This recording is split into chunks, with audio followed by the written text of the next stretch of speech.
નમસ્કાર દર્શક મિત્રો,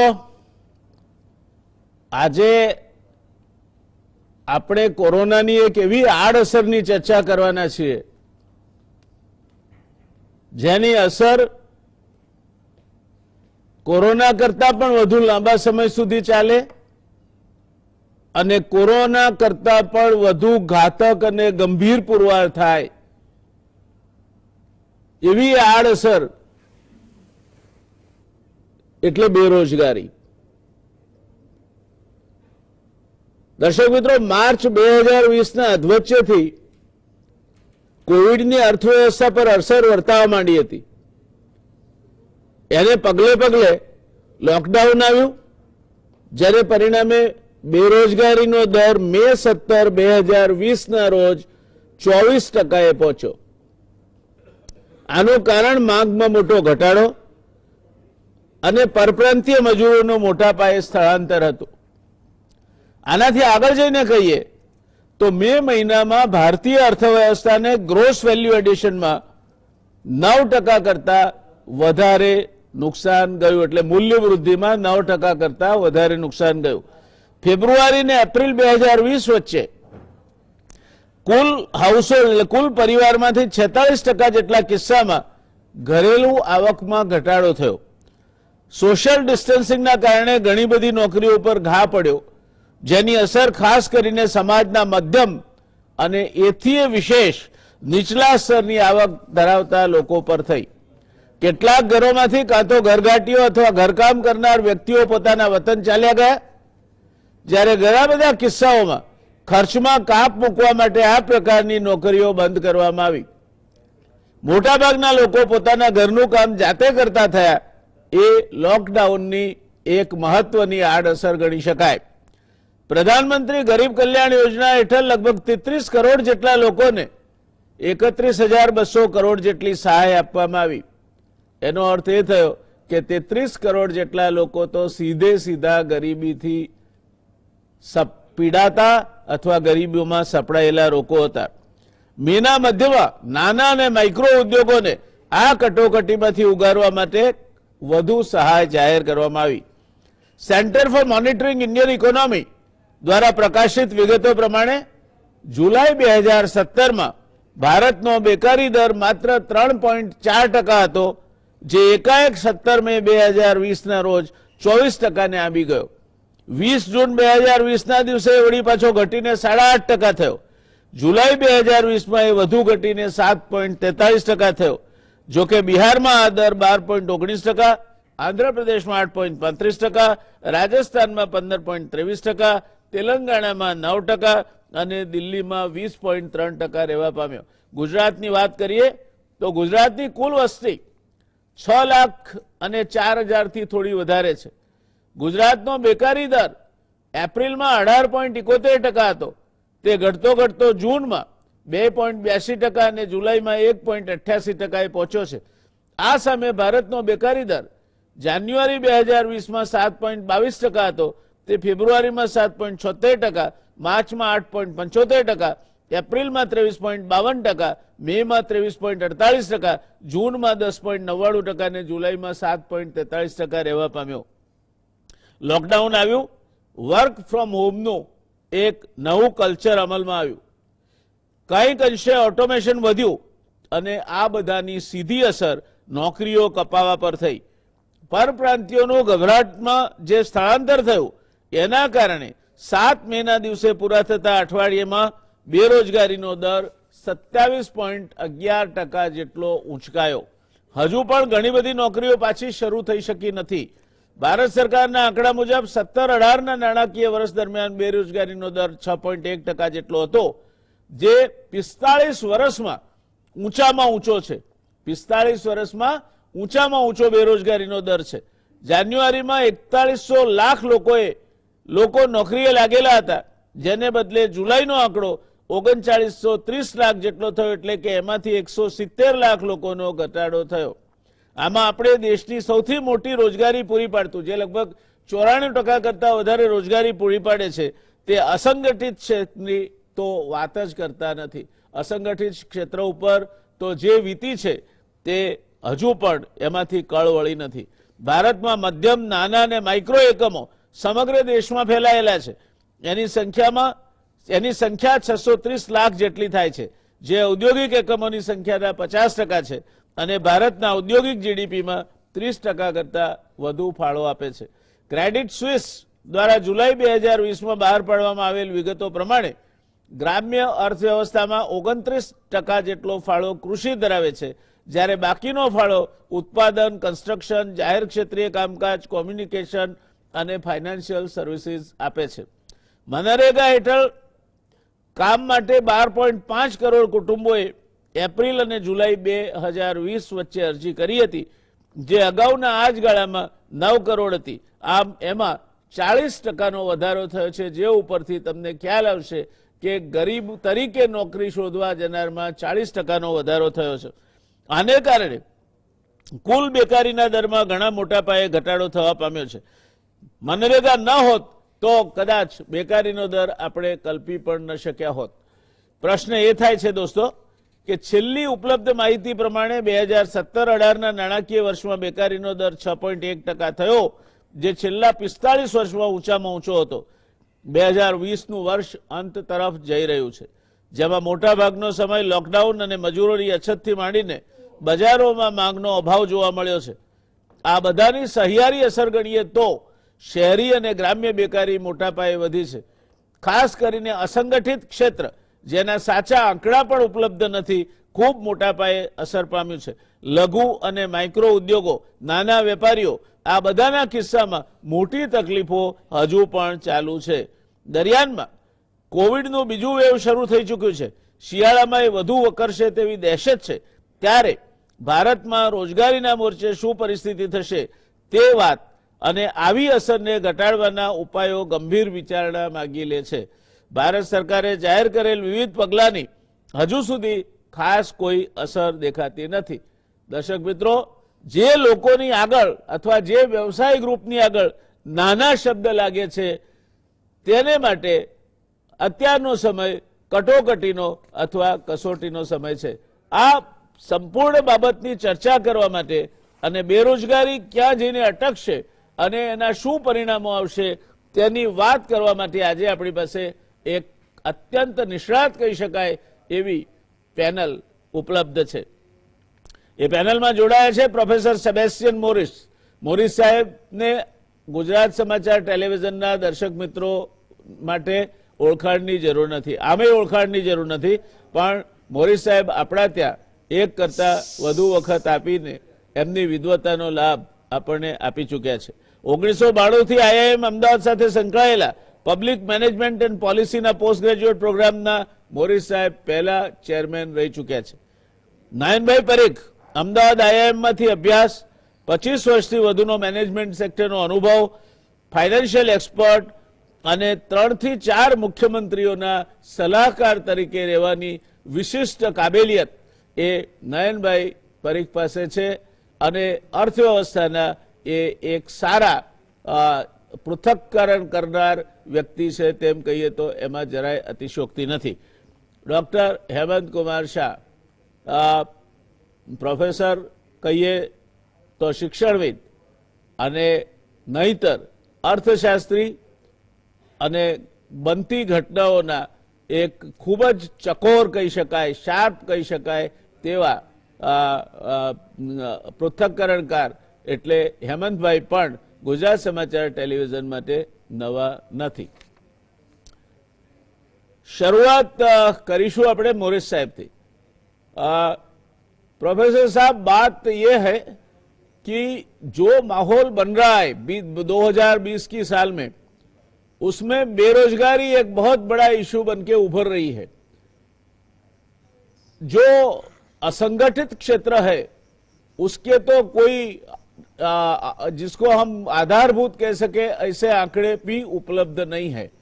बाकी क्षेत्रों में भी कहीं कटौती हुई है, कहीं ऑटोमेशन आया है, या कहीं अभी शुरुआत में लेबर फोर्स जितना था उतना लेबर फोर्स अभी नहीं जुड़ पाया. कुल मिला के आज जो माहौल है वो ऐसा है कि जो नौकरी करते हैं उनमें भी कई लोगों के लिए 30%, 40%, 50% तक की उनके सैलरी में कटौती मान्य करके उनको नौकरी में चालू रहना पड़ा है। ये माहौल में आज की परिस्थिति ने हमें लाके रख दिया है। आने वाले समय में 2020 अब अपने अंतिम पदान पे है, 2021 और 2021 में ऐसी बातें कही जा रही है कि हमारी अर्थव्यवस्था करवट बदलेगी और अर्थव्यवस्था में बढ़ोतरी होगी। मगर 2021 में क्या आप मानते हो कि जिस तरह की अपेक्षाएं हैं, जो युवा हाथ है, जो नौकरी का इंतजार कर रहे हैं, जो असंगठित क्षेत्र के कामगार है, जो भी कुछ न कुछ काम के लिए तड़प रहे हैं, और या तो फिर जो छोटे बड़े कारोबारी है, माइक्रो इंडस्ट्रीज है, वहां भी कोई माहौल अच्छा नहीं है। तो आप क्या कहेंगे? अभी 2020 की साल अब हमें अलविदा कर रही है, आने वाला समय कैसा रहेगा नौकरी धंधे के लिए? आपसे मेरी विनती है, आप ये मुद्दों पे प्रकाश डालें और चर्चा की शुरुआत करें। अभी मेरे ख्याल से एक चीज नोटिस करने की बहुत इंपॉर्टेंस है, वो ये है कि सम 12 to 15 मिलियन पीपल, 12 से 15 मिलियन लोग हमारे लेबर फोर्स से ड्रॉप हो गए। तो उनका अभी जॉब मिलना बहुत मुश्किल हो गया है। तो इन लोग सर्वे में ये बता रहे हैं कि हम जॉब के लिए सर्च भी नहीं कर रहे हैं। तो ये बहुत बड़ी बात है। अनएम्प्लॉयमेंट तो रिड्यूस हो गया है, करीब 25% अनएम्प्लॉयमेंट था, 25-30% था जब कोविड क्राइसिस हिट किया अप्रैल में। तो वहां से अब तक अनएम्प्लॉयमेंट कुछ 7% मंथली डेटा या लेटेस्ट जो अवेलेबल है उसके हिसाब से अनएम्प्लॉयमेंट 6.98% है अक्टूबर में, सीएमआई का सर्वे से। इसका मतलब नहीं है कि कंडीशन इंप्रूव हुआ है, क्योंकि हमारे जो लेबर फोर्स है उसमें 11 to 12 million, 12 to 15 million people drop out किया है। ओके, तो ये बहुत ही बड़ी बात है। इसका मतलब है कि परमानेंट डैमेज हुआ है। हा? और ये तो है, तो ये पूरा अनएम्प्लॉयमेंट की बात है and labour force and employment की बात है। अभी दूसरी ये बात है कि अभी जो वेज कट्स हो रहा है, ओके, वो बहुत ही ड्रैकोनियन वेज कट्स होने वाला है। तो अगर एम्प्लॉयमेंट भी बढ़ गया तो वो जो पहले की वेजेस जो लोग एंटिसिपेट करते थे वो होगा नहीं, accept at the very top. तो ये बात है। तो मेरे ख्याल से for the next 3-4 years wages बढ़ेगा नहीं, वेज रेट बढ़ेगा नहीं। शायद इकोनॉमी पिकअप कर सकता है, लेकिन फिर भी वेज रेट इतना जल्दी बढ़ने वाला नहीं, क्योंकि एक बैकलॉग भी बिल्डअप हुआ है। अभी आप डेमोग्राफिक रेशो से देखा गया तो इस पूरा अभी ये जो साल होने वाला है कोविड में, उस पे हम बहुत सारे लोगों को ऐड भी किया है। तो दी लेबर फोर्स पार्टिसिपेशन रेट एकदम कम होते जा रहा है और ये बहुत मुश्किल की बात है। तो लेबर एम्प्लॉयमेंट कम होगा और वो ज्यादा बढ़ेगा नहीं, और उससे ज्यादा जो वेज रेट से हो तो एकदम स्टैग्नेंट रहेगा या थोड़ा नीचे चला जा सकता है। धन्यवाद साहब, आपने दो बातें बहुत अहमियत रखती हुई कही।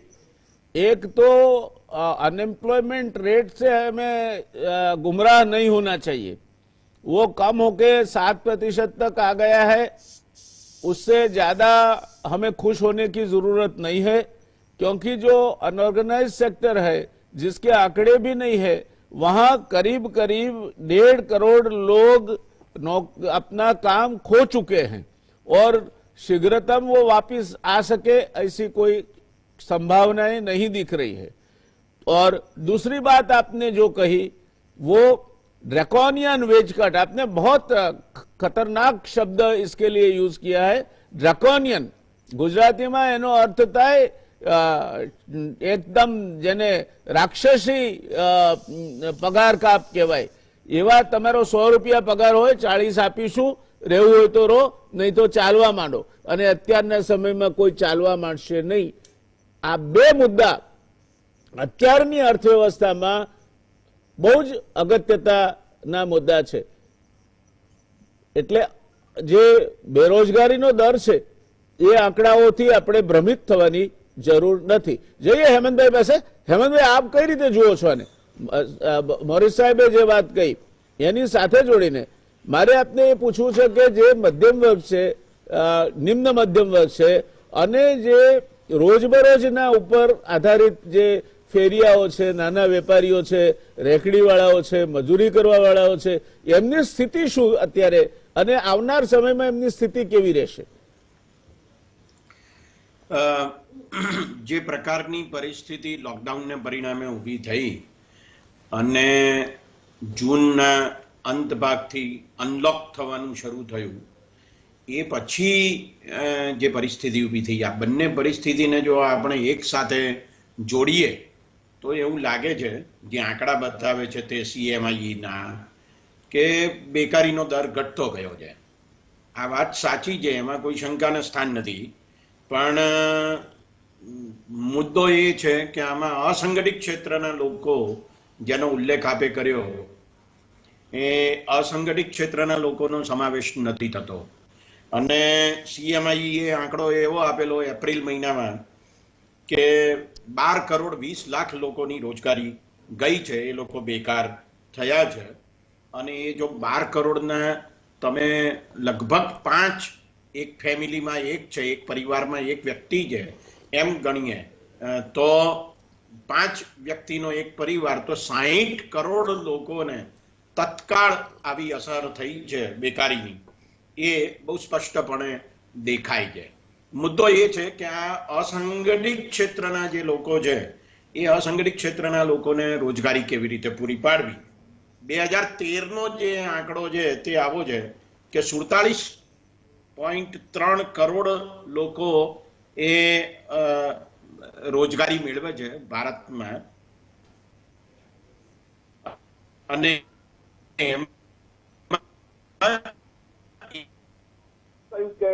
પકોડા તળવા રસ્તા ઉપર, ફૂટપાથ ઉપર અને વેચવા, એ પણ રોજગારીનું એક સાધન છે. વાત બિલકુલ સાચી છે. સવાલ એ છે કે આ જે રોજગારી ઊભી થાય છે, એ રોજગારી ટકે એને માટે સરકારે શું કર્યું, અને એ જો ન કર્યું હોય તો ખરેખર મુસીબત ઊભી થાય એમ છે.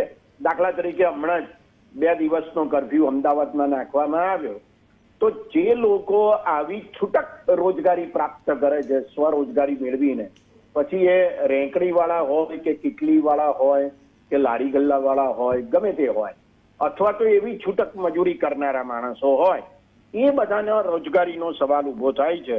અને મને લાગે છે કે આવી રોજગારી ઊભી કરવાને માટે જ હવે તો વધારે પ્રયત્નો કરવાની આવશ્યકતા છે. જો આપણે શહેરોમાં આ પ્રકારની રોજગારી ઊભી કરીશું તો પણ એક બહુ જ મહત્વનું કામ થશે. બેકારીનો જે દર છે એ સ્થિર રાખવો હોય, એટલે માની લો કે 6% જેટલી બેકારી છે, 6.98% જેટલી, એટલી ને એટલી સ્થિર રાખવી હોય, એટલે 7% એ સ્થિર રાખવી હોય, તો પણ એનો અર્થ એવો થાય કે આપણે નવી રોજગારી તો ઊભી કરવી જ પડે. અને દેશમાં નવી રોજગારી ઊભી કરવી એટલે કેટલી ઊભી કરવી? તો જેટલો વસ્તી વૃદ્ધિ દર થાય છે, લગભગ 1.9% જેટલો, તો એ 1.9% જેટલી રોજગારી ઊભી કરવી પડે. એટલે લગભગ 1.5 થી 2 કરોડ નવી રોજગારીઓ દર વર્ષે ઊભી કરવી પડે. અને આમાં શબ્દ નોકરી નહીં વાપરવાનો, રોજગારી વાપરો, તો મને લાગે છે કે એ વધારે ઉપયોગી થશે. એક બીજો અગત્યનો મુદ્દો એ છે કે આ રોજગારી કેવી રીતે ઊભી કરવી, 2 બાબતો મારા ધ્યાનમાં આવે છે. એક, ગ્રામ વિસ્તારોમાં નરેગા દ્વારા રોજગારી ઊભી કરવાનું કામ કરવું જોઈએ. અત્યારે જે છેલ્લો આંકડો મળે છે તે એવો છે કે 9.32 કરોડ એટલે 9 કરોડ 32 લાખ લોકોને રોજગારી અત્યાર સુધીમાં આ વર્ષે આપવામાં આવેલી છે, જે ગયા વર્ષે 7 કરોડ 89 લાખ લોકો હતા. એટલે બહુ મોટો વધારો નથી થયો, કારણ કે એટલા મોટા પ્રમાણમાં મૂડીરોકાણ પણ એમાં કરવામાં આવેલું નથી. એટલે જે સક્રિય જોબ કાર્ડ છે લગભગ 9 કરોડ જેટલા, એ બધાને જો રોજગારી મળે 100 દિવસની તો એ વધારે અગત્યનું બને. અત્યાર સુધીમાં 100 દિવસની કાયદા મુજબની રોજગારી માત્ર 17 લાખ લોકોને મળી છે આ વર્ષમાં, 2020-21માં. ગયા વર્ષે 41 લાખ જેટલી હતી. એટલે એમાં રોજગારી વધારવાની આવશ્યકતા છે. અને બીજો એક મને જે સૂચન કરવાનું મન થાય છે સરકારને, અને તે એ છે કે સ્વચ્છ ભારત મિશન આપણે ચલાવીએ છીએ, શહેરોનું રેન્કિંગ કરીએ છીએ કે કયું શહેર વધારે સ્વચ્છ છે, અને ગુજરાતમાં તો ઘણા બધા શહેરો સ્વચ્છ છે એવું એ રેન્કિંગમાં આવી જાય છે. આપણો સૌનો અનુભવ કંઈક જુદો જ છે. રસ્તા ઉપર નીકળીએ એટલે તરત જ આપણને ખબર પડે છે કે શહેર કેટલું સ્વચ્છ છે. એટલે રેન્કિંગને ગમે તે મુદ્દા હોય, મને એવું લાગે છે કે અત્યારે જો રોજગારી પૂરી પાડવા માટે કશું પણ કામ કરવું હોય તો એ સ્વચ્છ ભારત મિશન હેઠળ લોકોને સ્વચ્છતા માટે રોજગારી પૂરી પાડવાનું કામ કરવા જેવું છે. એમ થશે તો શહેરો સ્વચ્છ થશે, નાના નગરો પણ સ્વચ્છ થશે. ગુજરાતમાં 159 જેટલી નગરપાલિકાઓ છે તો એ પણ સ્વચ્છ થશે, લોકોને રોજગારી મળશે અને આપણે વધારે સારી રીતે આપણી જાતને પ્રેઝન્ટ કરી શકીશું.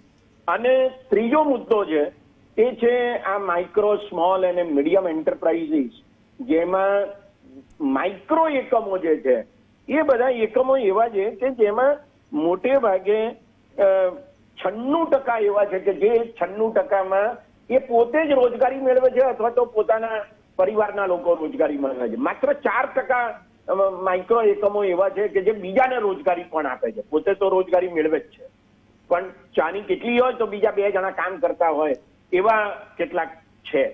મુદ્દો આ છે કે આ બધાને અત્યારે ટેકો પૂરો પાડવાની આવશ્યકતા છે. જો એમને આપણે ટેકો પૂરો નહીં પાડીએ તો તકલીફ એવી છે અત્યારે કે લોકોની આવક માની લો કે છેલ્લા 3-4 મહિનાના ગાળા દરમિયાન વધી, પણ એ આવકમાંથી લોકો ખર્ચ નથી કરવા માંગતા, કારણ કે એમને ખબર છે કે પહેલા 2 મહિના જે પરિસ્થિતિ બગડી છે એવી હજુ પણ બગડી શકે છે. એટલે એ ખર્ચ કરવાને માટે તૈયાર નથી અને માટે એ લોકો બચત કરી રહ્યા છે. એટલે બચતનો દર પણ ઘણો વધી ગયો છે છેલ્લા 6 મહિનાના ગાળા દરમિયાન. જો આપણે આંકડાઓ જોઈએ રિઝર્વ બેંકના તો આપણને એનો ખ્યાલ આવે છે. એટલે એ દ્રષ્ટિએ મને એમ લાગે છે કે લોકો પાસે જેને ડિસ્પોઝેબલ ઇન્કમ કહીએ, ખર્ચવા પાત્ર આવક, એ ખર્ચવા પાત્ર આવકમાં વધારો થશે તો જ મને લાગે છે કે બજારમાં માંગ ઊભી થશે અને બેકારી દૂર કરવા માટેનો એ સૌથી વધારે સારો ઉપાય હશે. ધન્યવાદ. દર્શક મિત્રો, આપણે રોકાઈશું એક નાનકડા કમર્શિયલ બ્રેક માટે અને કમર્શિયલ બ્રેક બાદ સીધા જઈશું નયનભાઈ પાસે આ મુદ્દે એમનો શું મત છે એ જાણવા માટે. રોકાઈએ એક નાનકડા કમર્શિયલ બ્રેક બાદ. દર્શક મિત્રો, આ રસપ્રદ અને સૌને સ્પર્શતી ચર્ચામાં સ્વાગત છે. માણસ પાસે જો રોજગારી નહીં હોય, જો બેરોજગારી એ સ્તરે પહોંચશે કે એને ખાવા માટે કશું હાથમાં અથવા હાથ વગું નહીં હોય તો બુભુક્ષિતમ કિમ ન કરોતિ પાપમ, ભૂખ્યો માણસ કોઈ પણ પાપ કરે એ નીતિને અનુસરીને મોટી અરાજકતા ફેલાશે. જવું છે નયનભાઈ પાસે, પણ એ પહેલા હેમંતભાઈએ જે કહ્યા એમાંથી 3 મુદ્દા મને તમારા ધ્યાને મૂકવા યોગ્ય લાગે છે. એમાંનો પહેલો મુદ્દો છે કે ભગવાનની દયાથી આપણી વસ્તી રાત્રે નહીં એટલી દિવસે ને દિવસે નહીં એટલી રાત્રે વધે છે. હવે આ ડેમોગ્રાફિક ડિવિડન્ડ તો મળે છે, મળતું હશે જ્યાં મળતું હશે ત્યાં, પણ ડેમોગ્રાફિક ડિઝાસ્ટર નો એક ભાગ એ છે કે 2% પ્રમાણે તમારે નવી નોકરીઓ ઊભી કરવી પડે ને અત્યારે 140 કરોડ વસ્તી છે આપણી, એટલે વર્ષે તમે 3 કરોડ નોકરીઓ ઊભી કરો ત્યાં સુધી તો એ ચવાઈ જાય, વસ્તી વધારો એને ખાઈ જાય. ત્યાર પછી બીજી વાત કહી હેમંતભાઈએ, તે લગભગ 60 કરોડની વસ્તીને સ્પર્શે તે પ્રકારની બેરોજગારી અથવા અનએમ્પ્લોયમેન્ટ ઊભું થયું છે તેની વાત કહી. અને ત્રીજી વાત એમણે એ કહી કે આ બધું કરતાંય તમારે માણસના હાથમાં વધુ બચત કરે છે એના બદલે વધુ ખર્ચે તે માટે પૈસા મૂકવા પર છે. નયનભાઈ, આ પાછી મંદીને દૂર કરવા માટેની કિનેશિયન થિયરીની વાત આવી. શું માનવું છે આપનું? આ બેરોજગારીને મંદીને દૂર કરવા માટે વધારે લોકો વધારે પૈસા ખર્ચતા થાય તે પ્રકારની પરિસ્થિતિનું નિર્માણ અત્યારના સમયમાં શક્ય છે ખરું?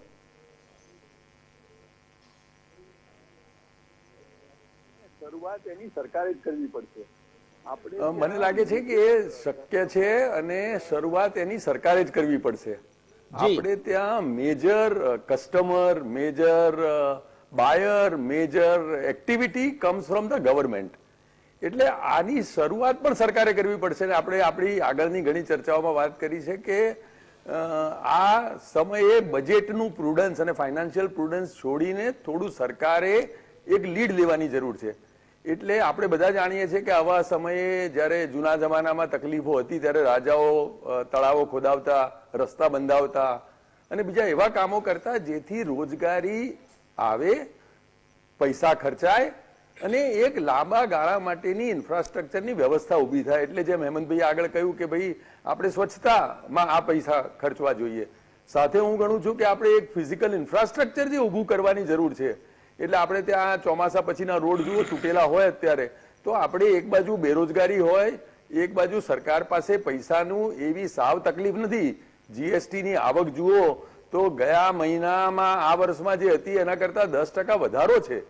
એટલે આપણે એક એવી સિચ્યુએશન ફેસ કરી રહ્યા છીએ જે ઇકોનોમિસ્ટ તરીકે આપણા બધા માટે એકદમ ઇન્ટરેસ્ટિંગ અને કુતૂહલવાળી છે કે એક બાજુ જીડીપી નો ગ્રોથ છે, એક બાજુ જીએસટીમાં વધારો છે, એક બાજુ એન્ટરપ્રેન્યોરશિપ વેવમાં ઇન્ડિયા સારું કરી રહ્યું છે અને રોજગારી વધતી નથી. એટલે શું કરી રહ્યા છીએ આપણે? જે પેલો જોબલેસ ગ્રોથ જે એક અભિશાપ ગણાય એ તરફ આગળ વધી રહ્યા છીએ ને, એમાં આપણે શું કરવું જોઈએ? એટલે જો જીડીપી ગ્રોથ વધવાનો હોય પણ જો નોકરીઓ ના વધવાની હોય, જો આપણે ત્યાં જીએસટી કલેક્શન વધવાના હોય પણ ફાઇનલી રોજગારી ઘટવાની હોય, અથવા એન્ટરપ્રેન્યોરશિપ જે અત્યારે આપણે ત્યાં 8 કરોડની ઉપર એન્ટરપ્રેન્યોર થયા છે જે એક સ્ટેડી ગતિથી આગળ વધી રહ્યા છે, પણ આપણા એન્ટરપ્રેન્યોર્સ એવા છે કે બધા જે ઓલમોસ્ટ સેલ્ફ એમ્પ્લોયમેન્ટની આસપાસ, જેમ આગળ ચાની ગલ્લાની વાત થઈ એમ માણસ જો પોતાને જ નોકરી આપે, એટલું જો સ્ટાર્ટઅપ કે એ કર્યું હોય કે એટલું જ એન્ટરપ્રાઇઝ કર્યું હોય તો એને આપણે નોકરીઓ આપવાવાળો વિકાસ ના કહી શકીએ. એટલે જો એન્ટરપ્રેન્યોરશિપ વધે અને જોબ્સ ના વધે તો આ પરિસ્થિતિ શું ઇન્ડિકેટ કરે છે? અને આમાં સરકાર થકી અને આપણા બધા થકી આપણે શું બદલાવ લાવવો જોઈએ? કારણ કે એવો ગ્રોથ ઉભો કરીશું જેનાથી જો એમ્પ્લોયમેન્ટ નહીં ઊભી થાય તો અસંતોષ, તમે કહ્યું એમ જો ભૂખ્યા જનોનો જઠરાગ્નિ જાગશે, બીજી બધી જે તકલીફો થશે, આપણે જો લોકોના પ્લેટ ઉપર ખાવાનું નહીં મૂકી શકીએ તો એ વિકાસને શું કરવાનો? એટલે એ હું ગણું છું કે એ ડાયકોટોમી મારે એક આપણા બધાના ધ્યાનમાં લાવી છે અને આપણે બધાએ મળી અને સરકાર સાથે બેસી આનો ઉકેલ કરે જ છૂટકો છે કે આમાં આપણે એવો કેવી રીતે ગ્રોથ લાવીએ કે જેથી એમ્પ્લોયમેન્ટ ઓપોર્ચ્યુનિટી પણ ઊભી થાય. આ ઉપરાંત મારા 1-2 સજેશન્સ એ છે કે આવા સમયે જે એક ફિઝિકલ ઇન્ફ્રાસ્ટ્રક્ચર ઊભું કરવું જોઈએ, જે સરકાર કરશે તો એમ્પ્લોયમેન્ટ જનરેટ થશે અને ઇકોનોમીમાં સારી અસર ઊભી થશે. બીજું હું ગણું છું કે અત્યારે જેમ આપણે કોવિડના રોગચાળા માટે હોસ્પિટલ્સ ઊભી કરી છે, એવી આપણે ત્યાં ઇન્ડસ્ટ્રીયલ સિકનેસ છે એના માટે કઈ હોસ્પિટલ ઊભી કરીએ? આપણે કોઈ પણ માણસને જેમ મરવા નથી દેતા તો ઇન્ડસ્ટ્રીને કેવી રીતે મરવા દઈએ? એક ઇન્ડસ્ટ્રી નવી ઊભી કરવી, નાખવી, એ આપણને બધાને ખબર છે કેટલો કપરો આપણા માટે ચેલેન્જ છે. હવે જો આપણે એક ચાલુ ઇન્ડસ્ટ્રી અથવા જે ઇન્ડસ્ટ્રી શરૂ થઈ છે એને મરવા દઈશું, કાં તો નાણાંના અભાવના કારણે, કાં તો ડિમાન્ડના કારણે, કાં તો સરકારી મદદના અભાવના કારણે, એ કેવી રીતે ચાલશે? એટલે આપણે જે કોવિડની હોસ્પિટલ ઊભી કરીએ છીએ એના સાથે મારા ખ્યાલથી વ્યાસ સાહેબ તો પોતે ઇન્ડસ્ટ્રીયલ એક્સટેન્શન બ્યુરો અને બધા ઇન્ડસ્ટ્રીઝમાં ઘણું મોટું કામ કરી અને ઇન્ડસ્ટ્રીની સિકનેસ અંગે પોતે અભ્યાસુ છે અને મારા હિસાબે સરકારે આ બધા તજજ્ઞો પાસે મદદ લઈ અને એક એવી વ્યવસ્થા ઊભી કરવી જોઈએ જ્યાં આપણે બધાની એક મક્કમ નિર્ધાર થાય કે આપણે કોઈ પણ ચાલુ ઇન્ડસ્ટ્રીને મરવા નહીં દઈએ, કોઈ પણ વેપાર ધંધો જે શરૂ થયો છે એને બંધ નહીં થવા દઈએ. અને જો એ બંધ થશે તો આપણને એક સ્વજન ગુમાયાનું નુકસાન અથવા સ્વજન ગુમાયાનું જેટલું દુઃખ હોય એટલું જ કેવી રીતે થાય? અને એના માટે જે આપણે કરવું પડે એ બધું આપણે, જેમ માણસ મરતો હોય તો વેન્ટિલેટરની વ્યવસ્થા કરીએ છીએ, તો ઇન્ડસ્ટ્રી એક જે 50, 100, 500 લોકોને જો વ્યવસાય આપતી હોય, જો રોજગારી આપતી હોય, જો એમના પ્લેટ પર ખાવાનું આપતી હોય તો એને કેવી રીતે મરવા દઈશું? એના માટે આપણે આપણી સંવેદના કેળવવી પડશે અને પછી એ પ્રમાણે એક સુવ્યવસ્થા ગોઠવવી પડશે જેના કારણે આપણે નક્કી કરીશું કે હવેથી આપણે કોઈ પણ ઇન્ડસ્ટ્રીને મરવા નહીં દઈએ. અને એ મરવા તો જ દઈશું જો આપણે બધા જ એફર્ટ કરી ચૂકીશું અને પછી કોઈક આપણને લાગતું હોય કે આ ઇન્ડસ્ટ્રી કોઈ પણ કાળે નથી સર્વાઈવ થઈ શકે તો જ આપણે એને મરવા દઈશું. ત્રીજું હું ગણું છું, આપણે જે મેક ઇન ઇન્ડિયાની વાત કરીએ છીએ એની જોડે ઇઝ ઓફ ડુઈંગ બિઝનેસ બંને મેળવી અને ચાઇના તરફ એક અત્યારે લોકોનો રોષ છે. ચાઇના તરફથી ઇન્ડિયા બાજુ આપણે ત્યાં ધંધાકીય પ્રવાહો વળી રહ્યા છે.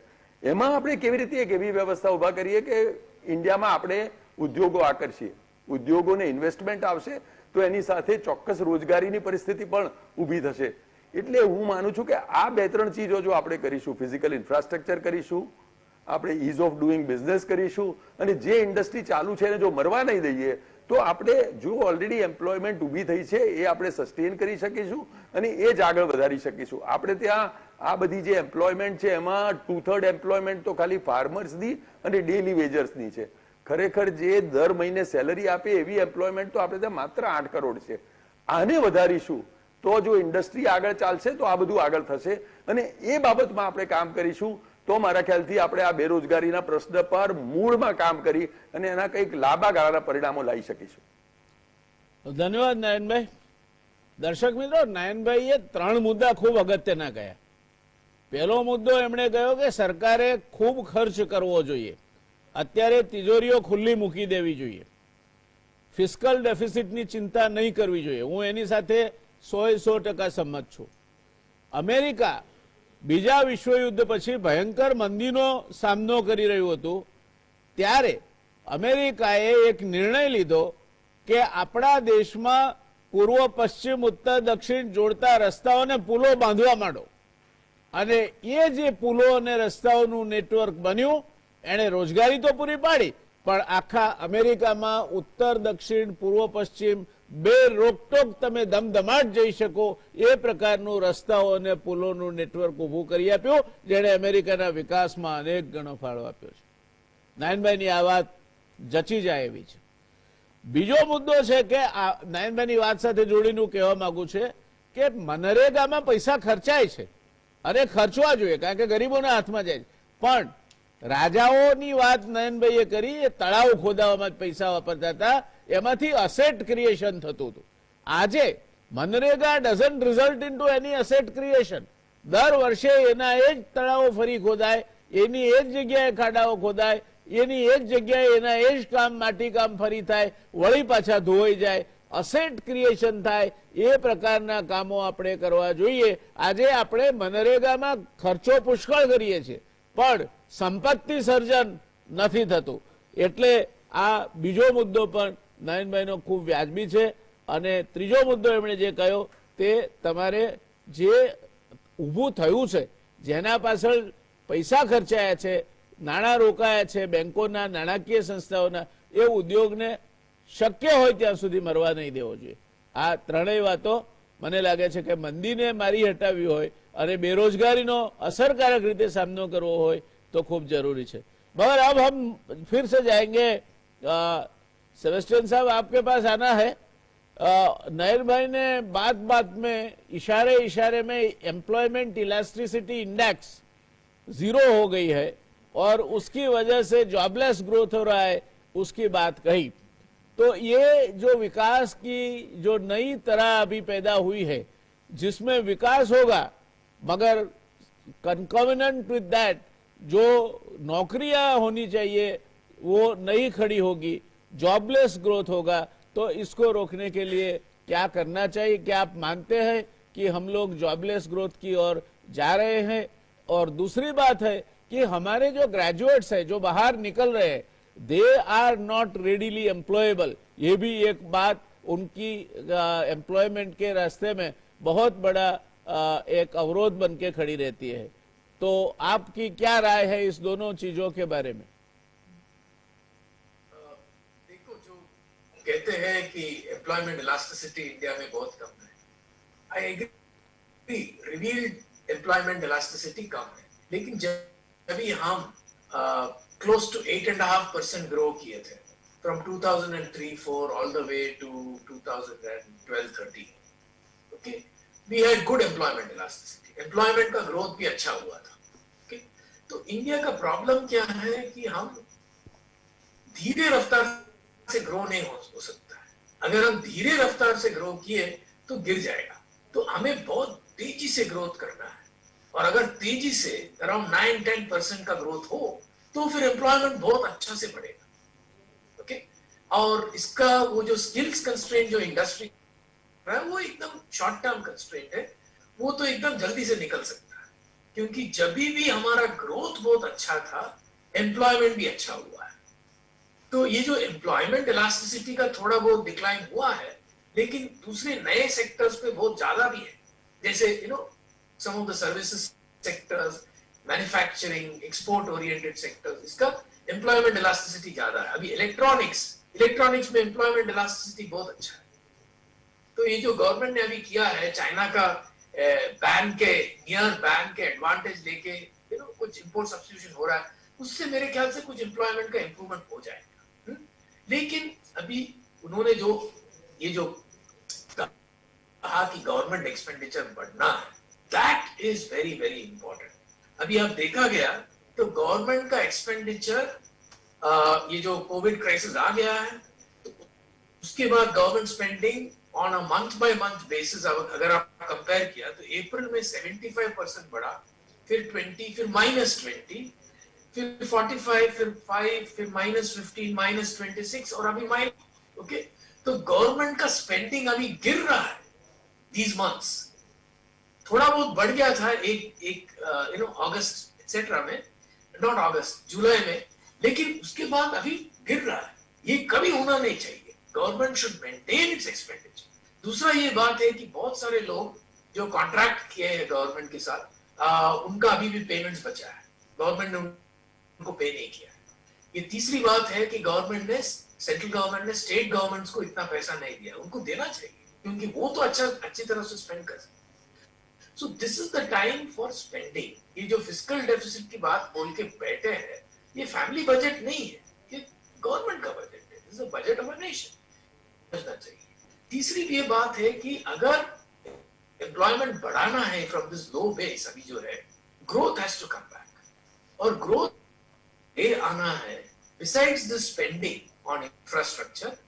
एक बहुत बड़ी बात है कि एक्साइज काटना है, जीएसटी, ऐसे जो सेक्टर्स है जिधर प्राइस इलास्टिसिटी ऑफ डिमांड ज्यादा है उधर काटना है।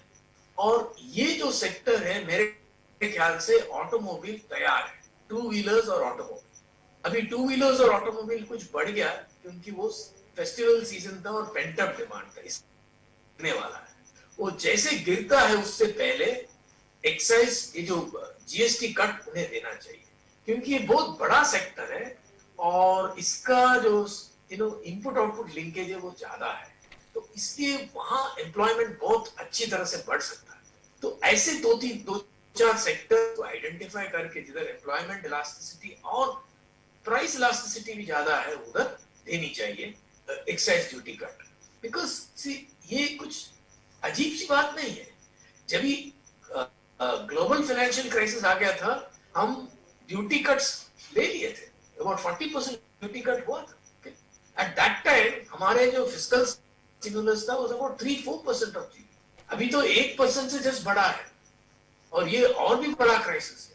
तो ये क्या कर रहा है किसी को समझ में नहीं आता।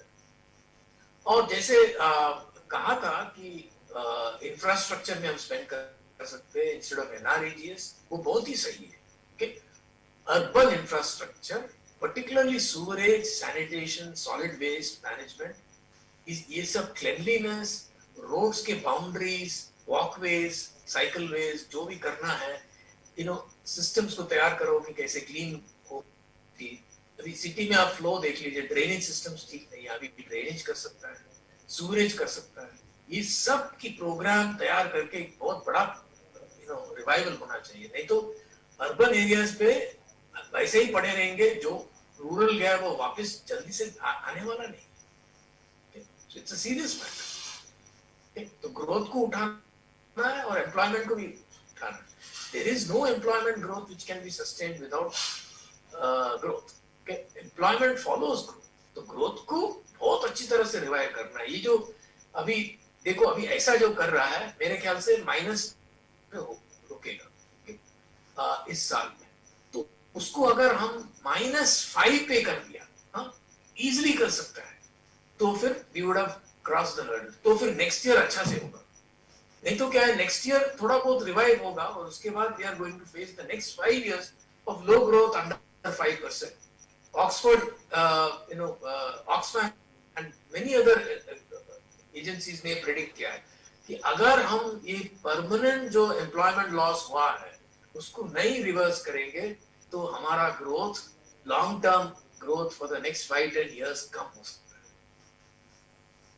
Okay, so it's a very serious matter. ધન્યવાદ સર. દર્શક મિત્રો, મોરિસ સાહેબે એક જેને કહેવાય કે ગોલ્ડન રૂલ, એક સરસ મજાનો સિદ્ધાંત આપ્યો. એમણે કહ્યું કે તમારે ગ્રોથ જોઈએ, જો નોકરીઓ ઊભી કરવી હોય તો વિકાસ કરવો પડશે. વિકાસ વગર નોકરી નહીં થાય. હવે નાનું બાળક હોય, નબળું હોય તો એને ટોનિક આપવું પડે, એને દૂધ આપવું પડે, એને પોષક આહાર આપવો પડે, એને ઉપવાસ ન કરાવાય. અત્યારે મોરી સાહેબે કહ્યું તે એ પ્રમાણે સરકારનો જે ખર્ચો વધવો જોઈએ એના બદલે સરકારનો ખર્ચો ઘટતો માઇનસમાં ચાલે છે. અત્યારે આ પરિસ્થિતિને બદલવી પડશે. સરકારે અત્યારે કોઈ પણ પ્રકારની ચિંતા કર્યા વગર જેમાં નોકરીઓ ઊભી થાય તે પ્રકારના કાયમી ધોરણે જે અર્બન ઇન્ફ્રાસ્ટ્રક્ચરની એમણે વાત કરી, બીજા બધા ઇન્ફ્રાસ્ટ્રક્ચર પ્રોજેક્ટ છે, એમાં પૈસા ખુલ્લે હાથે વાપરવા જોઈએ. મોરી સાહેબે ત્રીજી વાત કહી, ખૂબ ભયંકર છે કે કામો જે ચાલે છે એના ચૂકવણા નથી થતા અને રાજ્યોને પૂરતા પૈસા નથી અપાતા. આ બંને બાબતો જ્યાં સુધી સુધારાશે નહીં ત્યાં સુધી પ્રગતિ જોઈ શકાશે નહીં. એનો તમારી નજર સામેનો દાખલો અમદાવાદમાં જે આ ફાસ્ટ ટ્રેક ટ્રાન્ઝેક્શન માટેનો રેલ પ્રોજેક્ટ ચાલે છે એ છેલ્લા 6 મહિનાથી ઝોકું કહી ગયો છે. બહુ ઝાઝી પ્રગતિ કે કંઈ થતું નથી. તપાસ કરીએ તો કે નાણાં ચૂકવાય નથી, કોન્ટ્રાક્ટરો બિલ નથી ચૂકવાય એટલે કોન્ટ્રાક્ટરો કામ નથી કરતા. જે હોય તે, પણ સરકારે આ કામો ઝડપથી શરૂ થાય એ માટે નાણાં કોથળી છૂટી મૂકવી પડશે. જીવતો નર ભદ્રા પામે. તમારી અર્થવ્યવસ્થા જીવતી હશે તો કમાઈ લેશે, સરકારને કોઈ તકલીફ નથી. અત્યારે તો જીએસટીની આવક પણ લાખ કરોડ, ગયા વર્ષે આ સમયે જેટલી હતી એના કરતા આ મહિને વધારે થઈ છે. તો આ બધું જોઈએ આપણે. તો મોરી સાહેબનું એક વાક્ય હૃદયસ્પર્શી છે, તેજી સે ગ્રોથ કરના હૈ. તમારો વિકાસ ઝડપથી થવો જોઈએ. એમાં નાણાં કોથળી ઉપર તમે બરાબર મુઠ્ઠી કડક રાખીને બેસશો અને તમારો સરકારનો ખર્ચો જો નકારાત્મક જશે તો એ નહીં થાય. જઈએ હેમંતભાઈ પાસે. હેમંતભાઈ, મારે આપને એ પૂછવું છે કે આપણે અત્યાર સુધી રૂરલ અને એગ્રીકલ્ચર ગ્રોથની વાત કરી નથી. સદનસીબે વરસાદ, આ કોવિડનો જે આખો પીરિયડ ચાલ્યો દરમિયાનમાં 2 ચોમાસા એ વરસાદ સારો રહ્યો. ખેડૂત પાસે પાક સારો થયો. ખેડૂતે થોડીક જગ્યાએ નુકસાની પણ ભોગવી કમોસમી વરસાદના કારણે. આ બધું હોવા છતાં સરવાળે કૃષિનો અનુભવ સારો રહ્યો, સકારાત્મક રહ્યો અને એના કારણે ગ્રામ્ય અર્થવ્યવસ્થામાં રોજગારી અને ગ્રામ્ય અર્થવ્યવસ્થા ધબકતી રહી. આ કાયમી ધોરણે બને એ શક્ય નથી. તો ગ્રામ્ય અર્થવ્યવસ્થા બાબતમાં આપના શું સૂચનો છે કે જેથી ગ્રામ્ય રોજગારી અને કૃષિ સાથે જોડાયેલ અથવા તો સર્વિસ સેક્ટર સાથે જોડાયેલ રોજગારી એ ગામડું ભાગીને શહેર તરફ ના દોટ મુકાય તે માટે ત્યાં ઊભી થાય? ગયા મહિનાની જે બેકારીનો આંકડો છે ઓક્ટોબર 2020નો, તે શહેરો માટે છે 7.15% અને ગામડા માટે છે 6.90%. એટલે શહેરોમાં બેકારી વધારે છે અને ગામડામાં બેકારી ઓછી છે. એ તો આ આંકડા ઉપરથી સિદ્ધ થાય છે. અને એનું એક મહત્વનું કારણ એ છે કે આપે કહ્યું તેમ કે સારા એવા પ્રમાણમાં ખેતીમાં કામ રહ્યું અને એને પરિણામે ખેતીમાં મોટા પ્રમાણમાં બેકારી ઊભી ના થઈ. આ એક સારી બાબત ઊભી થઈ છે.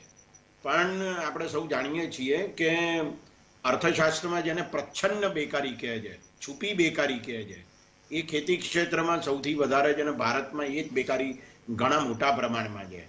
એટલે એનો અર્થ એવો થયો કે જે લોકો ખેતીમાં કામ કરે છે એ ત્યાંથી ખસેડી લો એમને, એમાંના ઘણા બધાને, તો ખેતીનું ઉત્પાદન ઘટવાનું નથી. અને એ લોકોને જો બિન ખેતી ક્ષેત્રમાં રોજગારી પૂરી પાડવામાં આવે તો ઉત્પાદન પણ વધશે, જીડીપી પણ વધશે, વિકાસ પણ થશે અને રોજગારી પણ ઊભી થશે. એટલે બિન ખેતી ક્ષેત્રમાં રોજગારી ઊભી કરવી અને તે પણ ગ્રામ વિસ્તારોમાં ઊભી કરવી એ ખૂબ જ મહત્વની બાબત છે એમ કહી શકાય. અને મને લાગે છે કે એ કામ કરવાને માટે પણ નરેગા જેવી યોજના એ વધારે ઉપયોગી થશે. નરેગામાં ભ્રષ્ટાચાર ચાલે છે અને ઘણીવાર જે એસેટ ઊભી થવી જોઈએ ગ્રામ વિસ્તારોમાં, ઉપયોગી એસેટ્સ, એ ઘણીવાર નથી થતી અને કામ રિપીટ થયા કરે છે. એવા કેટલાક દાખલા 100% છે, પણ સાવ એવું પણ નથી.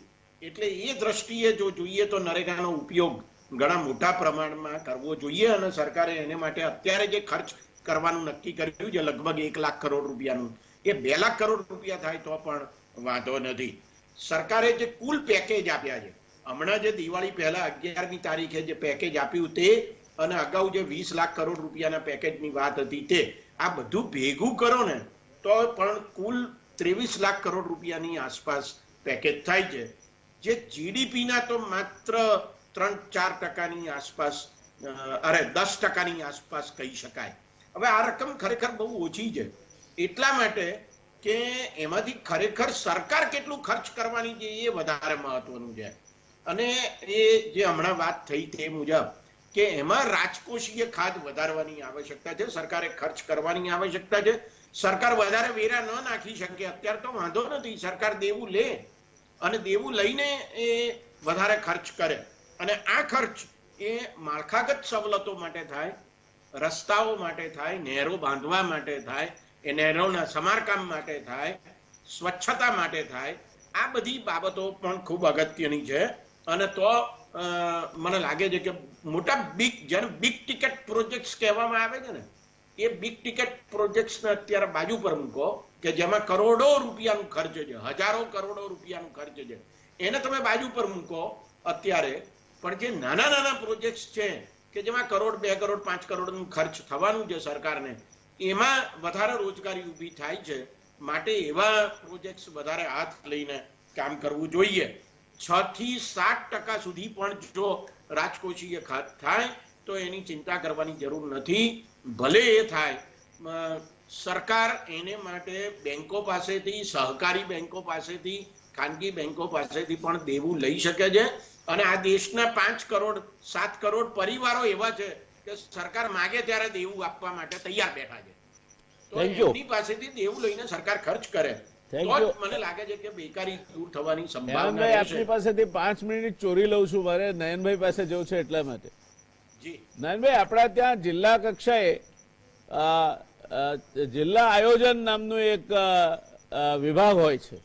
હવે એ જિલ્લા કક્ષાએ ખરેખર તો એ ફોકલ પોઈન્ટ બનવું જોઈએ આયોજનનું અને બાકીના ત્યાં જે ખૂટતી સવલતો ઊભી કરવાનું. એ આયોજન વિભાગને આપણા ત્યાં લેકલસ્ટર વિભાગ ગણવામાં આવે છે, કોઈ રાજ્યમાં હોય કે પછી જિલ્લામાં હોય કે ગમે ત્યાં. તો શું લાગે છે આપને? આ એક પ્રશ્ન which you will quickly answer. અને બીજો, આપણા ત્યાં 1% લોકો પાસે 58% સંપત્તિ છે અને 10% લોકો પાસે 90% સંપત્તિ છે. તો આ સંપત્તિનો અત્યારે આપત્તિના સમય પહેલા તો જગડુ શાહ ને ભામા શાહ ને બધા મોટા મોટા જે શ્રેષ્ઠીઓ હતા એ પોતાની સંપત્તિ પ્રજાને ચરણે ધરી દેતા આવા સમયે. તો તમને લાગે છે કે આ લોકોનું કઈ કશોક ઉપયોગ કરી શકાય?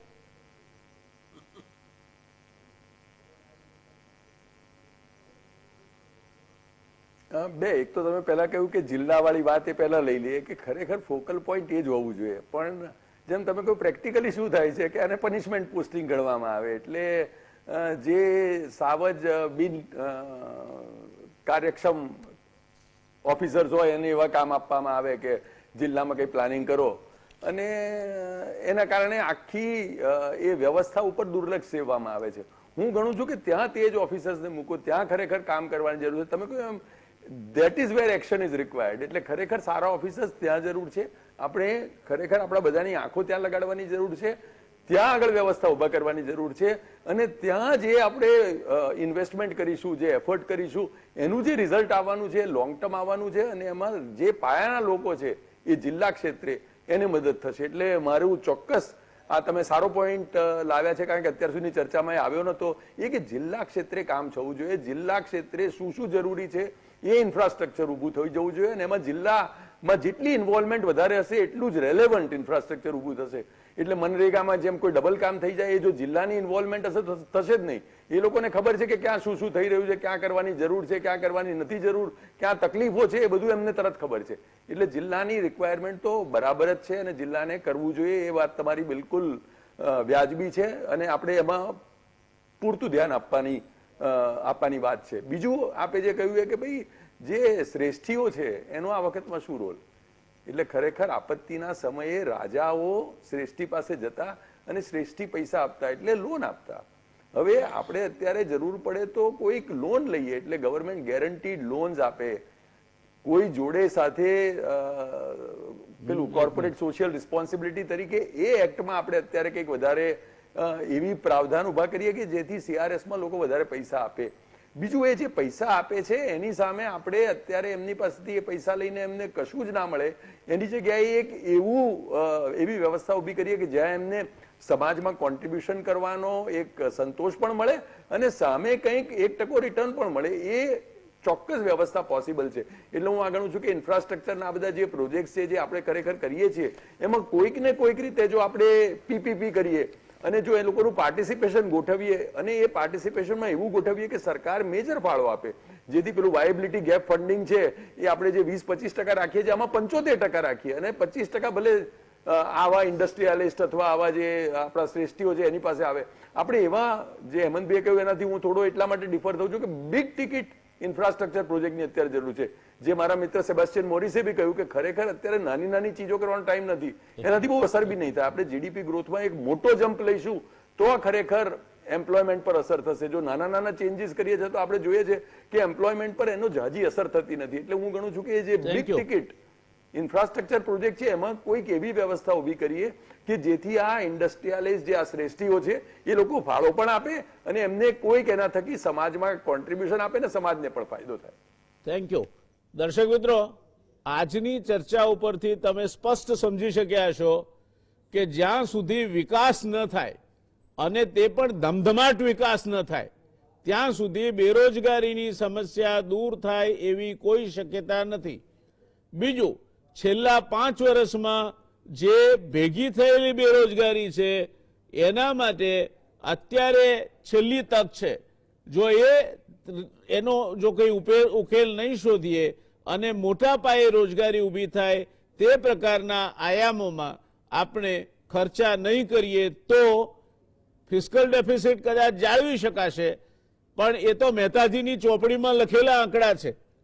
પણ ખરેખર કોઈના ઘરમાં રોટલો પહોંચે અને 2 હાથને કામ મળે એ જે આપણે જે ધ્યેય છે એ ધ્યેય પછી તમે લોહિયાજીનો સમાજવાદ કહો કે દીનદયાળજીનો સમાજવાદ કહો કે અન્ય કોઈનો સમાજવાદ કહો, પણ મૂળ તો હર હાથ કો કામ, હર ખેત કો પાણી અને હર મુંહ કો રોટી, આ 3 વસ્તુ પૂરી પાડવાની જરૂરિયાત છે. એક અત્યંત કટોકટી ભરી સ્થિતિમાં આપણે પહોંચી ગયા છીએ. સરકાર મોટા પાયે જો ખર્ચો નહીં કરે, વિકાસના મોટા પાયે કામો જો શરૂ નહીં થાય તો રોજગારી વિકાસની સાથે આવશે, વિકાસ રોજગારી થકી નથી થવાનો. એ વાત સેબેસ્ટિયન સાહેબે પણ કહી, એ વાત હેમંતભાઈએ પણ કહી, એ વાત નયનભાઈએ પણ કહી. 3 વિશિષ્ટ ક્ષમતા અને જ્ઞાન ધરાવતા મારા પેનલિસ્ટનો તહે દિલથી આભાર માનું છું. એમણે આ ચર્ચાને ખૂબ રસપ્રદ બનાવી, એક સ્તરે લઈ ગયા અને ખાલી વાત કરવા ખાતર નહીં પણ એના ઉપાયો પણ શું થઈ શકે એની વિગતે એમણે વાત આપણી સમક્ષ મૂકી. ખૂબ ખૂબ આભાર નયનભાઈ આપનો, हेमंतभाई અને प्रोफेसर सेबेस्टियन मोरिस साहब, मैं आपका तहे दिल से आभार व्यक्त करता हूं. ત્રણેયનો ખૂબ ખૂબ આભાર. મળીશું દર્શક મિત્રો આવતીકાલે એક નવા વિષય સાથે, નવી પેનલ સાથે ગુજરાત સમાચાર ટેલિવિઝન પર. રાહ જોઈએ આવતીકાલની. શુભરાત્રી, શબ્બા ખેર.